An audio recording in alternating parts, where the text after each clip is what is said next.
சுமன் கவி sir, நிகழ்ச்சி நான் உங்ககிட்ட இருந்தே தொடங்குறேன்.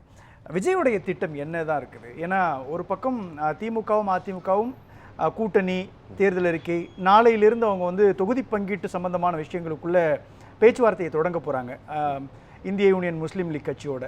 ஆனால் ஒரு பக்கம் விஜய் ரொம்ப அமைதியாக இருக்கிறாரு. விஜய் இப்போ மட்டும் இல்லை, அவர் ஆரம்பத்துலேருந்தே அமைதியாக தான் இருக்கிறாரு.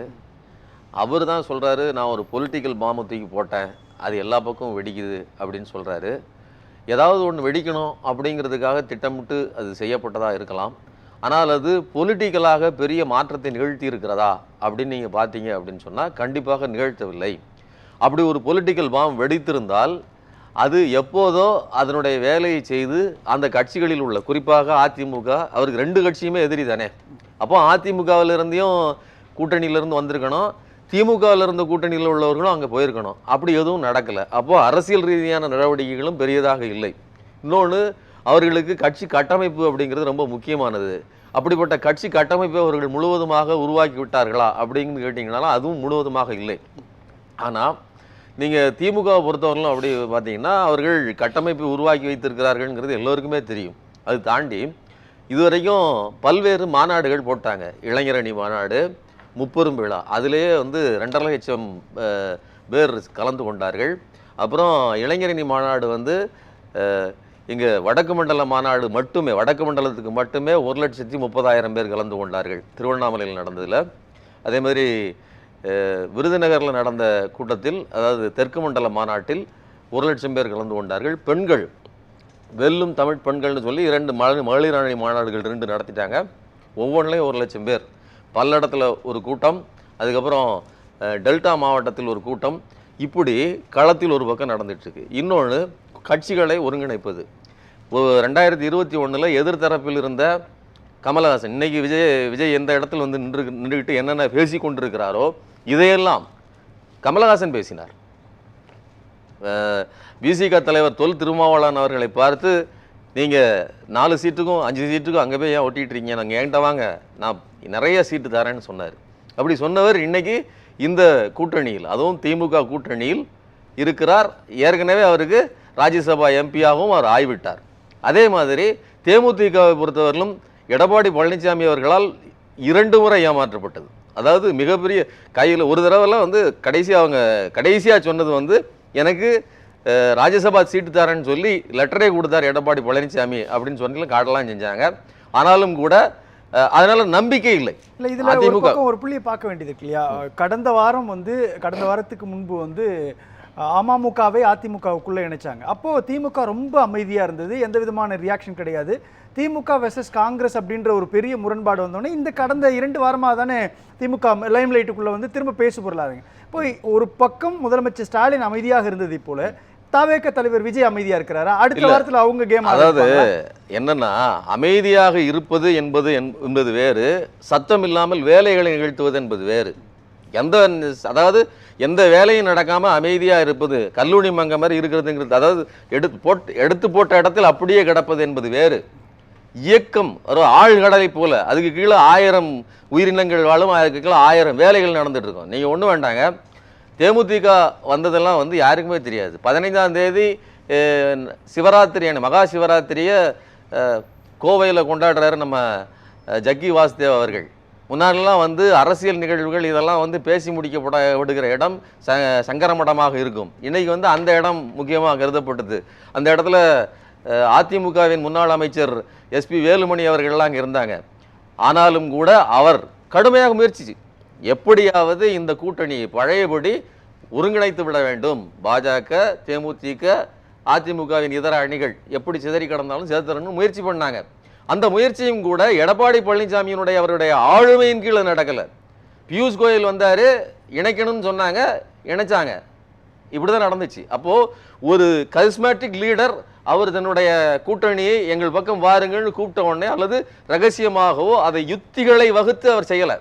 சார், இன்னைக்கு முன்னாள் சபாநாயகர் தனபாலுடைய பையன் போய் தாவேக்காவில் சேர்ந்திருக்காரு சார். இது ஒரு பொலிட்டிக்கல் மூவ் தானே. ப்ளஸ் வந்து இங்கே தேர்தல் கண்காணிப்புக்காக நியமிக்கப்பட்ட ஒரு குழு அமைச்சிருக்கிறாங்க இல்லையா? இது எல்லாமே மூவ் தானே. இந்த மூவ் எல்லாம் வந்து அரசியல் களத்துக்குள்ள அல்லது தேர்தல் பிரச்சார களத்துக்குள்ள எடுபடாதா? தாவேக்காவுடைய இமேஜ் உயராதா? நீங்க மனோஜ் பாண்டியன் வந்தது எவ்வளவு ஒரு முக்கியமான விஷயம். அதுபோக எதிர்கட்சியாக இருந்தாலும் அரசியல் அரங்கில் திமுக ஆட்சி சிறப்பாக நடக்கிறது அப்படின்னு சொல்லி உசிலம்பட்டி எம்எல்ஏ ஐயப்பன் அவர்கள் குறிப்பாக ஓபிஎஸ் அவர்களுடைய ஆதரவாளர் சொல்றாரு. ஓபிஎஸ் அவர்கள் வெளியில வந்து ஆமாங்க அவர் சொல்றது கரெக்டு தான், நான் வழிமொழிகிறேன் அப்படின்னு சொல்றாரு. இப்போ ஆட்சி என்பது உண்மையிலேயே ஜெயலலிதா அவர்கள் தான் வந்து எனக்கு என் கண்ணு கட்டிய தூரம் வரை எதிரிகளே இல்லைன்னு சொன்னார். அவர் கண்ணுக்கு எட்டிய தூரம் முன்னாடி மட்டும் பார்த்தாரு, பின்னாடி திரும்பி பார்த்துருக்கல. அதனால் அவர் சொன்ன வார்த்தைகள் வந்து பலிக்கவில்லை. ஆனால் உண்மையிலேயே இன்றைய காலகட்டத்தில் வார்த்தையால் சொல்லலைங்க, ஸ்டாலின் இஸ் ஆல்வேஸ் ஆக்ஷன். கர்ம வீரர், கர்மம்னா செயல், செயல் வீரர் காமராஜர் அப்படின்னு சொல்லுவாங்க. உண்மையிலேயே நாம் கண்கூடாக பார்க்குற செயல் வீரராக ஸ்டாலின் இருக்கிறார். சார் அடுத்து மாநாடு நடத்துறப்பெல்லாம் விஜய்க்கு கூட்டம் வருதே சார். இன்னொரு பக்கம் திமுக நடத்தக்கூடிய மாநாடுகள் மீட்டிங் அல்லது அதிமுக நடத்தக்கூடிய மாநாடுகள் எத்தனை பேர்லாம் வரலான்ற ஒரு கட்டுப்பாடு இருக்குது. ஆனால் தாவேகாவுக்கு வெறும் 45,000 பேர் 40,000 பேர். ஏன் லிமிட்டை நீங்க ஃபாலோ பண்றீங்க? Very good. இதை யார்கிட்ட கேட்கணும் அப்படின்னா 21 நிபந்தனைகள் ஏன் விதிச்சிருக்கீங்க, இந்த நிபந்தனைகள் செல்லுபடி ஆகாதுன்னு சொல்லி பிடிஆர் நிர்மல்குமார் எங்க கரூர் சம்பவத்துக்கு முன்னாடி தான் போறாரு கோர்ட்டுக்கு. அங்கே நீதியரசர் பாஸ்கர் அவர் சொல்றாரு, வீடியோ எல்லாம் பார்த்துட்டு, எப்பா உங்களுக்கு 22 பத்தாது, எக்ஸ்ட்ராவா போடணும், இதெல்லாம் சாத்தியமே இல்லை. அவர் இன்னும் கூடுதலா கேட்கறாங்க. மற்ற கட்சிக்காரங்க எல்லாம் யாராவது மரத்தில் ஏறுவீங்களாப்பா? மற்ற கட்சிக்காரங்களாம் யாராவது மரத்துல இருந்து தவுவீங்களா? எலக்ட்ரிக் கம்பத்தில் ஏறுவீங்களா? அப்படி எதுவும் கிடையாது. அப்ப சிறப்பாக இவர்களுக்கு கொடுக்க வேண்டியிருக்குது இன்னும் கூடுதலா. சார் அங்கதான் சொல்றாங்க, புரியுது சார், அங்கதான் திமுக தாவேகாவை பார்த்து அஞ்சுகிறது.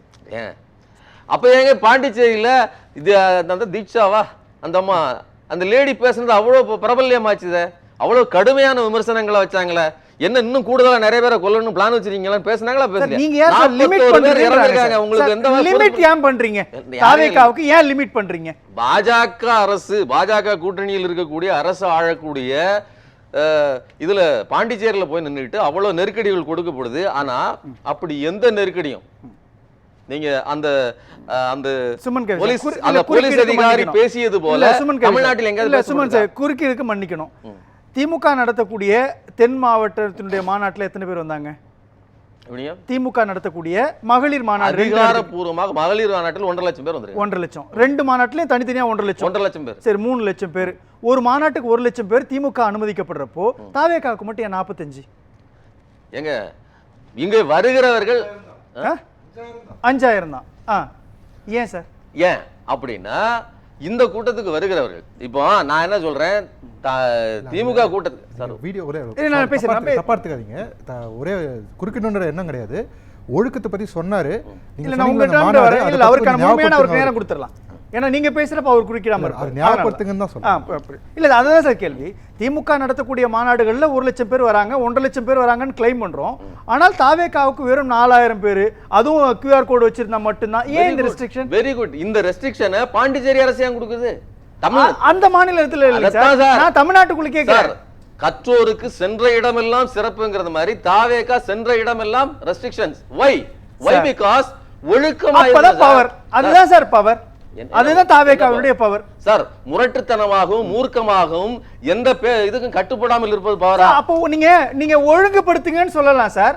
நீங்க வந்து கட்டுப்பாடுகளை அதிகரிக்கலாம். கூட்டம் இவ்வளவு பேர் தான் வரணும்னு சொல்றீங்கன்னா என்ன சார்? டிராபிக் ரூல்ஸ்னு ஒன்னு இருக்குது, அதை நான் மதிக்க மாட்டேன், நான் ரேஸ்டிக்கா வண்டி ஓட்டுவேன். ஆனா வண்டியில வந்து போலீஸ் பிடிச்சா எனக்கு மட்டும் ஏன் பிடிக்கிறீங்க? உங்களுக்கு நல்லா தெரியும், கட்டுப்படுத்தணும் நல்லா தெரியும். ஈரோட்ல நடந்த கரூர் சம்பவத்துக்கு பிறகு ஈரோட்ல நடந்த தாவேகாவுடைய மாநாடு மிகவும் கண்ணியமா தான் நடத்தப்பட்டது. ரொம்ப அருமையா கண்ணியமா நடந்தது. சேலத்துல நடந்த மாநாட்டுல ஒருத்தர் செத்து போறாரு. அவருக்கு ஏற்கனவே உடல்நிலை பிரச்சனை இருக்குன்னு அவருக்கு எந்த பரிசோதனை பண்ணுவதற்கு முன்னாடியே அறிவிப்பை கொடுக்கிறாரு ஒரு டிஜிட்டல் இதனுடைய தலைவராக இருக்கக்கூடிய சிடிஆர். அவருக்கு எப்படி தெரியும்? அடுத்த நிமிடமே அவருக்கு உடல்நிலை, அவருடைய சொந்தக்காரர்கள் சொல்லுகிறார்கள், அவர் மனைவி சொல்றாரு, அவருடைய கூட வேலை பார்க்கிற மணிகண்டன் ஒரு நபர் பேசி இருக்கிறார் வெள்ளிப்பற்றையில. அப்படி அந்த நபருக்கு ஒரு பிரச்சனையும் கிடையாது. அவர் அந்த கூட்டத்துக்கு போனாரு, அங்க சரியான இப்ப அங்க அதுதான் சார் ப்ராப்ளம். திமுக நடத்தக்கூடிய அல்லது அதிமுக நடத்தக்கூடிய மாநாடுகள்ல 1 லட்சம் பேர் 2 லட்சம் பேர் வராங்கன்ற ஒரு கூட்டத்தை காமிச்சிட்டு தாவேகாவுக்கு ஒரு 4,000 பேர் மட்டும் அனுமதிச்சு கூட்டம் கூடல பாருங்க அப்படின்ற ஒரு இமேஜை கிரியேட் பண்ணி அரசியல் ரீதியா தனிமைப்படுத்துறீங்க தாவேகாவை. ஏங்க நான் பேசுறத கேட்டுட்டு நீங்க சொல்றது கொஞ்சமாவது பொருந்தான் பாருங்க. 41 பேர் இறந்திருக்காங்க, ரெஸ்ட்ரிக்ஷன் போட்டாச்சு. அதுக்கப்புறமும் கட்சியில இருந்து சொல்றாங்க, தாவேகால இருந்து வந்திருக்காங்க, கட்சியில இருந்து சொல்றாங்க பெண்கள் குழந்தைகளை தூக்கிட்டு வரக்கூடாது, ஆனா எத்தனை முறை வந்திருக்காங்க? 4-5 வீடியோக்கள் இருக்குது, சாட்சியம் இருக்குது. சரிங்க சார். பல இடங்களில் பெண்கள் குழந்தைகளோடு வர்றாங்க. அப்ப கட்டுப்பாடாவது ரூல்ஸ் ஆவது கேட்கக்கூடிய அப்ப நம்ம ஒத்துக்கிறோம் தாவேகாவுக்கு நிறைய கூட்டங்கள் வருது இல்ல சார் அப்படின்னு ஒத்துக்கிறோம். இல்ல, ஒழுக்கமற்ற கூட்டம் வருது. ஒரு ரூல்ஸ் போட்டா கூட்டம் சார், அது ஒழுக்கமற்ற கூட்டம். நாம சர்டிபிகேட் கொடுக்க முடியாது சார்.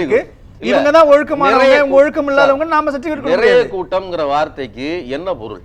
விஜய் அந்த 41 பேர் இறந்தாங்கல்ல, அந்த இடத்துல எத்தனை பேர் வந்திருந்தாங்க? அந்த கூட்டத்துல எத்தனை பேர் இருந்தாங்க? அவ்வளவு ஆதரவு இருக்குன்னு பாருங்களேன் சார். இல்ல, எத்தனை பேர் வந்திருந்தாங்க? எத்தனை பேர் வந்திருந்தாங்க? 27,000 பேர். 27 வச்சுக்கோங்க சார். சார் 1 லட்சம் பேர் வந்திருக்காங்க சார். அதுக்கு பாதுகாப்பு கொடுக்க வேண்டியது யாருடைய கடமை? அதுக்கு முந்தைய நாள் 40,000க்கு மேற்பட்ட நபர்கள் எடப்பாடி பழனிசாமி கூட்டத்துக்கு வந்திருந்தாங்க. ஒருவர் கூட மரத்துல ஏறல, ஒருவர் கூட கரண்ட் கம்ப இது பண்ணல, ஒருவர் கூட பாட்டில தூக்கி வீசல, மண் எடுத்து வீசல, கல்ல தூக்கி வீசல. நீங்க இதை புரிஞ்சுக்கணும். அதே எடப்பாடி பழனிசாமி தான் எங்களை போன்ற அனுபவம் நிறைந்த கட்சிகளாக இருந்தால் நாங்க ஆர்கனைஸ் பண்ணுவோம்னு சொல்றாங்க. அதோட பொருள் என்னன்னா, ஒழுக்கமா எப்படி இருக்குன்னு கூட்டத்தை கட்டுப்படுத்தணும். அஜித்குமார் சொன்னார் பத்தியா, கத்தாத நின்னு. இது யார் சொன்ன? அஜித் மட்டுமா சொன்னாரு?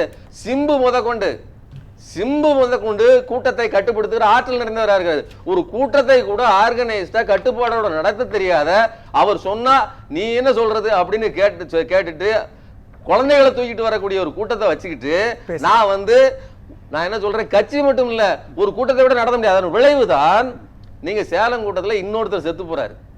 இன்னும் எத்தனை பேர்?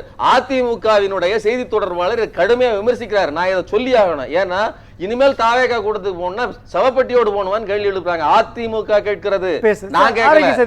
இதையெல்லாம் நீங்கள் கன்சிடர் பண்ணணும். சார் எப்படி பாக்குறீங்க நீங்க? இல்ல, கவர்ச்சிகர திட்டங்கள் அப்படிங்கிறதுக்கு வார்த்தை கவர்ச்சிகரம்ங்கிறது இருந்தா கூட திட்டம், அதாவது தேர்தல் அறிக்கை அப்படிங்கிறத ஒன்று கொடுத்தோம்னா அதில் குறைஞ்சபட்சம் நிறைவேற்றணும். அதுக்கு டாஸ்க் இருக்குது. ஆனால் விஜயை பொறுத்தவரையிலும் நிறைவேற்ற முடியாத திட்டங்களை நான் ஒருபோதும் சொல்ல மாட்டேன் அப்படின்னு சொன்னால் அது என்ன திட்டத்தை சொல்ல போகிறாருன்னு நமக்கு தெரியவே இல்லை. அப்போ இவரால் ஒரு திட்டத்தை அறிவித்தோ மக்களை கவருவதற்கான ஒரு பிளானே இவர்கிட்ட கிடையாது. இன்னொன்று, தீவிர தேர்தல் பிரச்சாரம் அப்படிங்கிறது கடுமையான உழைப்பு, அது வேர்வை சிந்தனம். அது ஐயோ அண்ணனுக்கு வேறு வேணா ஒத்துக்கிடாடா அப்படின்னு சொல்லுவார்ல, அதே மாதிரி அண்ணனுக்கு வேறு வேணா ஒத்துக்கிடாது. உழைப்புங்கிறது சுத்தமாக கிடையாது. அதனால் தனித்து கிளங்கான்பதுங்கிற வார்த்தையை பொறுத்தவரையிலும் அவர் எல்லாரையும் கூப்பிட்டார். திருமாவளவன்லேருந்து காங்கிரஸ் வரையில் எல்லாரையும் அவர் தரப்பிலிருந்து ஏதோ ஒரு வகையில் அவர் நேரடியாக கூப்பிடலன்னு இவங்க பேசுவாங்க, கொஞ்சம் கூட இது இல்லாமல். அதனால் ஆரம்பத்திலிருந்து ஆதவரிச்சுனா எதெல்லாமோ முயற்சி பண்ணி என்னெல்லாமோ செஞ்சு பார்த்தாங்க, எல்லாம் தோல்வி. அதனால தனித்து களங்காணல, தனித்து விடப்பட்டு இருக்கிறார். அவரே தான் தனியா இருக்கிறாரு. அதனால அவர்கள் சொல்லுகிற அந்த 3வது காரணம் இருக்கு இல்லையா, தனித்து தான் நிற்க வேண்டிய சூழ்நிலை, அவர் தனித்து தான் நின்றாக வேண்டும். இன்னொரு ஒரே ஒரு செய்தியை மட்டும் சொல்லிடுறேன். 2வது முறை வெல்றது திமுகவுக்கு சாத்தியம் இல்லைன்னு சார் சொன்னாங்க. சார் மட்டும் இல்லை, இன்னைக்கு தாவேகாவோட டைட்டில்ங்கிறதுனால ஆதவரிச்சுனா அவருடைய துணை பொதுச் செயலாளர் ஆதவர்ஜுனாவும் இதே இதை சொல்றாரு. அவர் தேர்தல் வியூக வகுப்பாளர். வியூகம்ங்கிறது யுத்திகளை, திட்டங்களை, என்னென்ன பிளான் அப்படின்னு சொல்லி அதுக்கிறவங்க தான். ஆனா இது ஆரூடம். நீங்க 2021 இதே மாதிரி ஸ்டாலினுக்கு கட்டம் சரியில்லை அப்படின்னு சொல்லி விஜயபாஸ்கர் அவர்கள் சொன்னார். அதே மாதிரி பாஜக தரப்பில் இருந்து ஹெச் ராஜா சொன்னார், எல்லாரும் சொன்னார்கள். அவர்கள் தோல்வியை தழுவினார்கள். அதே மாதிரி திட்டம் இல்லாமல் 2வது முறை இவர் ஜெயிச்சு வாய்ப்பே இல்லை அல்லது அப்படி நடந்ததே இல்லைங்கிறது ஒரு ஆரூடம். அந்த ஆரூடம் சொல்லுவார்கள், தோற்று போவார்கள்.